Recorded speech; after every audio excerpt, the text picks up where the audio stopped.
ಎಲ್ಲರಿಗೂ ನಮಸ್ಕಾರ. ನಾನು ರೇಷ್ಮಾ. ಸಾತೇಸ್ ಕಿಚನ್ಗೆ ನಿಮ್ಮೆಲ್ಲರಿಗೂ ಸ್ವಾಗತ. ಸಾಮಾನ್ಯವಾಗಿ ನಾವು ತಂದೂರಿ ಚಿಕನ್ ಡ್ರೈನ ಟ್ರೈ ಮಾಡಿರ್ತೀವಿ. ಇವತ್ತು ತಂದೂರಿ ಚಿಕನ್ ಕಡಾಯಿ ರೆಸಿಪಿ ಮಾಡ್ತಾಯಿದ್ದೀನಿ. ತುಂಬಾ ಟೇಸ್ಟಿಯಾಗಿರುತ್ತೆ. ಒಮ್ಮೆ ಟ್ರೈ ಮಾಡಿ. ಬನ್ನಿ ಈ ರೆಸಿಪಿ ಹೇಗೆ ಮಾಡೋಣ ಅಂತ ನೋಡೋಣ. ಮೊದಲಿಗೆ ಒಂದು ಪಾತ್ರೆಗೆ 1 ಕಪ್ಪಿನಷ್ಟು ಗಟ್ಟಿ ಮೊಸರು, 2 ಚಮಚ ಶುಂಠಿ ಬೆಳ್ಳುಳ್ಳಿ ಪೇಸ್ಟು, ಅರ್ಧ ಚಮಚ ಅರಿಶಿನದ ಪುಡಿ, 1 ಟೇಬಲ್ ಸ್ಪೂನ್ ಖಾರದ ಪುಡಿ, 1 ಲಿಂಬೆಹಣ್ಣು ರಸ ಯೂಸ್ ಮಾಡ್ತಾಯಿದ್ದೀನಿ. ನೀವು ಇದರ ಬದಲು ವಿನಿಗರ್ ಕೂಡ 2 ಚಮಚ ಯೂಸ್ ಮಾಡ್ಬೋದು. ನಂತರ 1 ಚಮಚ ಗರಂ ಮಸಾಲ ಪೌಡರು, ಸಾಸಿವೆ ಎಣ್ಣೆ 1 ಟೇಬಲ್ ಸ್ಪೂನು. ಸಾಸಿವೆ ಎಣ್ಣೆನ ಮಿಸ್ ಮಾಡಬೇಡಿ, ತುಂಬ ಟೇಸ್ಟಿ ಕೊಡುತ್ತೆ ಈ ರೆಸಿಪಿಗೆ. ಹಾಗೆ 1 ಟೀ ಸ್ಪೂನ್ ಕಸೂರಿ ಮೆಥಿನ ಹಾಕ್ತಾಯಿದ್ದೀನಿ. ಸ್ವಲ್ಪ ಕೈಯಲ್ಲಿ ರಬ್ ಮಾಡಿ ಹಾಕಿದ್ರೆ ಚೆನ್ನಾಗಿ ಪೌಡ್ರಾಗಿ ಮಿಕ್ಸ್ ಆಗೋಕ್ಕೆ ಚೆನ್ನಾಗಿರುತ್ತೆ. ಹಾಗೆ ಅರ್ಧ ಚಮಚ ಧನಿಯಾ ಪೌಡ್ರು, ಅರ್ಧ ಚಮಚ ಚಾಟ್ ಮಸಾಲ, 1/4 ಚಮಚದಷ್ಟು ಫುಡ್ ಕಲರ್ ಯೂಸ್ ಮಾಡ್ತಾಯಿದ್ದೀನಿ. ಇದು ಆಪ್ಷನಲ್ಲು, ಬೇಕಾದರೆ ಯೂಸ್ ಮಾಡ್ಬೋದು, ಇಲ್ಲ ಸ್ಕಿಪ್ ಮಾಡ್ಬೋದು. ಕಲರ್ಫುಲ್ಲಾಗಿ ರೆಸ್ಟೋರೆಂಟ್ ಸ್ಟೈಲ್ ಇರುತ್ತೆ ಅಂತ ಯೂಸ್ ಮಾಡ್ತಾಯಿದ್ದೀನಿ.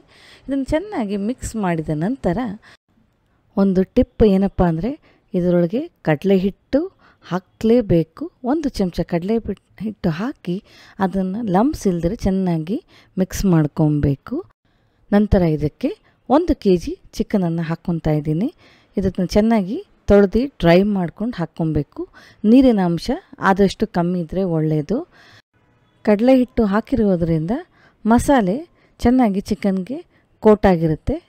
ನಾವು ಚೆನ್ನಾಗಿ ಮಿಕ್ಸ್ ಮಾಡಿದಾಗ ನೀವು ಚಿಕನ್ ನೋಡ್ಬೋದು ಎಷ್ಟು ಚೆನ್ನಾಗಿ ಮಸಾಲೆ ಹಿಡ್ಕೊಂಡಿದೆ ಅಂತ. ಈ ಥರ ಮಸಾಲೆನ ನಾವು ಚೆನ್ನಾಗಿ ಮಿಕ್ಸ್ ಮಾಡಿಬಿಟ್ಟು 40 ನಿಮಿಷ ಅಥವಾ 1 ಗಂಟೆ ಅಷ್ಟು ಮ್ಯಾರಿನೇಟ್ ಮಾಡಲೇಬೇಕು. ಮ್ಯಾರಿನೇಟ್ ಮಾಡಿದಷ್ಟು ರುಚಿ ಜಾಸ್ತಿ. ನಾನೊಂದು 40 ನಿಮಿಷ ಇದನ್ನು ಮ್ಯಾರಿನೇಟ್ ಮಾಡೋಕ್ಕೆ ಬಿಟ್ಟಿದ್ದೆ.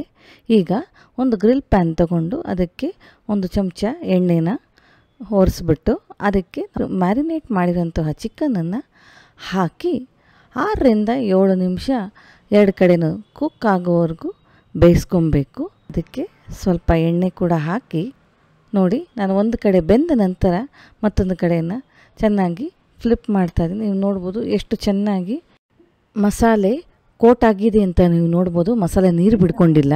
ಈ ಥರ ನಾವು ಒಂದು 7ರಿಂದ 8 ನಿಮಿಷ ಆದ ನಂತರ ಈ ಚಿಕನನ್ನು ಒಂದು ಪ್ಲೇಟಲ್ಲಿ ನಾನು ತೆಗೆದಿಟ್ಕೊಂಡಿದ್ದೀನಿ.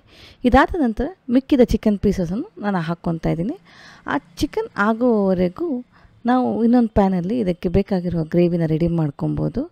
ಅದಕ್ಕೆ ಒಂದು ಪ್ಯಾನಲ್ಲಿ 3 ಟೇಬಲ್ ಸ್ಪೂನ್ ಎಣ್ಣೆ ಹಾಗೂ 1 ಕಪ್ಪಿನಷ್ಟು ಈರುಳ್ಳಿಯನ್ನು ಹಾಕಿ ಚೆನ್ನಾಗಿ ಲೈಟ್ ಬ್ರೌನ್ ಆಗೋವರೆಗೂ 2ರಿಂದ 3 ನಿಮಿಷ ಹುರ್ಕೊಬೇಕು. ನೋಡಿ, ಈ ಥರ ಲೈಟ್ ಬ್ರೌನ್ ಆದ ನಂತರ ಇದಕ್ಕೆ ಅರ್ಧ ಚಮಚದಷ್ಟು ಶುಂಠಿ ಬೆಳ್ಳುಳ್ಳಿ ಪೇಸ್ಟನ್ನು ಇದನ್ನು ಕೂಡ ನಾವು ಸ್ವಲ್ಪ ಹಸಿ ವಾಸನೆ ಹೋಗೋವರೆಗೂ ಹುರ್ಕೊಬೇಕು. ಸ್ವಲ್ಪ ಇದಕ್ಕೂ ಜಿಂಜರ್ ಗಾರ್ಲಿಕ್ ಪೇಸ್ಟ್ ಹಾಕ್ಕೊಬೇಕು, ಚೆನ್ನಾಗಿರುತ್ತೆ. 1 ಕಪ್ಪಿನಷ್ಟು ಟೊಮ್ಯಾಟೊ ಸಣ್ಣಕ್ಕೆ ಕಟ್ ಮಾಡಿ ಇಟ್ಕೊಂಡಿರೋದು, ಸ್ವಲ್ಪ ಉಪ್ಪು ಹಾಕೋದ್ರಿಂದ ಟೊಮ್ಯಾಟೊ ಬೇಗ ಸಾಫ್ಟ್ ಆಗುತ್ತೆ. 1 ಚಮಚ ಕಾಶ್ಮೀರಿ ಚಿಲ್ಲಿ ಪೌಡ್ರು ಹಾಗೂ 1/4 ಚಮಚ ಅರಿಶಿನದ ಪುಡಿ. ಇದೆಲ್ಲವನ್ನು ಹಾಕಿ ಟೊಮ್ಯಾಟೊ ಚೆನ್ನಾಗಿ ಸಾಫ್ಟ್ ಆಗೋವರೆಗೂ ಇದನ್ನು ಬೇಯಿಸ್ಕೊಬೇಕು. ನಂತರ 1 ಕಪ್ಪಿನಷ್ಟು ನೀರು ಹಾಕ್ಕೊಂಡು ಚೆನ್ನಾಗಿ ಮಿಕ್ಸ್ ಮಾಡಿ ಇನ್ನೂ ಒಂದು 2-3 ನಿಮಿಷ ಬೇಯಿಸ್ಕೊಬೇಕು. ಈ ಥರ ನೀವು ಒಮ್ಮೆ ಗ್ರೇವಿ ಮಾಡಿ ನೋಡಿ, ತುಂಬಾ ರುಚಿಯಾಗಿರುತ್ತೆ. ಚಪಾತಿಗೆ, ರೋಟಿಗೆ, ಫ್ರೈಡ್ ರೈಸ್ಗೆ ತುಂಬಾ ಚೆನ್ನಾಗಿರುತ್ತೆ. ನಾವು ಚಿಕನ್ಗೆ ಮ್ಯಾರಿನೇಟ್ ಮಾಡಿದಂತಹ ಮಿಕ್ಕಿರುವಂತಹ ಮಸಾಲ 1 ಕಪ್ಪಿನಷ್ಟು ಈ ಮಸಾಲೆಗೆ ಹಾಕ್ತಾಯಿದ್ದೀನಿ. ಇದು ಹಾಕಿದ್ರೆ ಗ್ರೇವಿ ಕ್ರೀಮಿ ಹಾಗೂ ಥಿಕ್ಕಾಗೂ ಬರುತ್ತೆ. ಇದಕ್ಕೆ ಕಾಯಿ ಹಾಲು ಅಥವಾ ಗೋಡಂಬಿ ಪೇಸ್ಟ್ನ ಉಪಯೋಗಿಸ್ತಾ ಇಲ್ಲ. ನಂತರ 1 ಚಮಚದಷ್ಟು ಜೀರಿಗೆ ಪುಡಿ, 1 ಚಮಚದಷ್ಟು ಧನಿಯಾ ಪುಡಿ ಹಾಗೂ ಅರ್ಧ ಟೇಬಲ್ ಸ್ಪೂನಷ್ಟು ಚಿಲ್ಲಿ ಫ್ಲೇಕ್ಸ್ನ ಹಾಕಬೇಕು.